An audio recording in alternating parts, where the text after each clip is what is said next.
Bonjour à tous, bienvenue sur ma chaîne YouTube. Alors, on va faire un petit point course de la Mini Atlantique, partie il y a quelques jours des Sables d'Olonne en direction Horta. La Mini Atlantique entre dans une phase décisive. Les premiers skippers approchent désormais de la mi-parcours vers Horta, aux Açores, mais l'Atlantique rappelle une nouvelle fois qu'il ne laisse aucun repos. Ces dernières heures, les avaries se sont multipliées et plusieurs concurrents ont malheureusement dû interrompre leur progression. Le coup dur ce matin concerne Caroline Boule, l'une des grandes favorites en catégorie proto.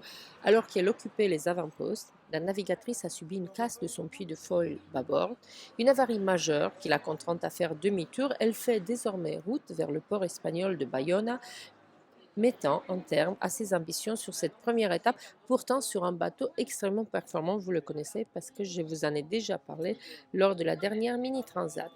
Deux autres skippers repartent également vers les Sables d'Olonne. Anne-Justine Dion rencontre un problème de véranda de pilote automatique. C'est indispensable pour elle de l'avoir et donc elle ne peut pas mener seule son bateau. Elle fait demi-tour. De son côté, Hélène Soyer a perdu son bout dehors. Cette pièce essentielle aussi qui permet de porter les voiles d'avant aux allures portantes. Autre difficulté pour Mayol de Joux qui cherche actuellement un port afin d'effectuer des réparations. Sans préciser la nature exacte de son problème, il a décidé de mettre le cap sur l'Orient. Et enfin, Guillaume Werlen, lui, faire route vers la Corogne. Son objectif, réparer rapidement avant, espère-t-il, de reprendre la course. Enfin, Rémi Balz, vous avez peut-être suivi son dématage. Il poursuit actuellement sa navigation sous gréement de fortune. Après son dématage, donc survenu dans la nuit de jeudi à vendredi, il se dirige actuellement vers le port espagnol de Gijón, mettant fin, lui aussi, à cette première étape. Ces abandons et ces escales illustrent parfaitement la difficulté de cette traversée. En Mini 650, les marins naviguent seuls, loin de toute assistance, et doivent composer en permanence avec les éléments, mais aussi avec la fiabilité de leur matériel. En tête de la flotte proto ce matin, Julien Létissier poursuit une course remarquable. Malgré un problème de safran qui l'a momentanément ralenti, le skipper a réussi à reparer à mer et continuer d'imprimer un rythme plutôt impressionnant. Il possède désormais environ une 40 000 d'avance sur son premier poursuivant, le japonais Koki Sawanda. Sauf incident, Julien Létissier est attendu à Horta à partir de ce mercredi 29 juillet, une traversée en une semaine seulement.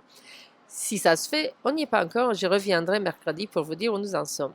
Chez les séries, la bataille est beaucoup plus serrée. Je reviendrai même peut-être même dès lundi ou mardi pour regarder un petit peu, faire un petit point et suivre l'arrivée vers Horta, la fin de cette première étape. Donc chez les séries, la bataille est beaucoup plus serrée. Ronan Jezegou a pris les commandes d'une flotte extrêmement compacte. Les 6 premiers se tenaient il y a quelques heures encore en moins de 10 000. Autant dire que chaque option météo peut totalement rabattre les cartes dans les prochaines heures.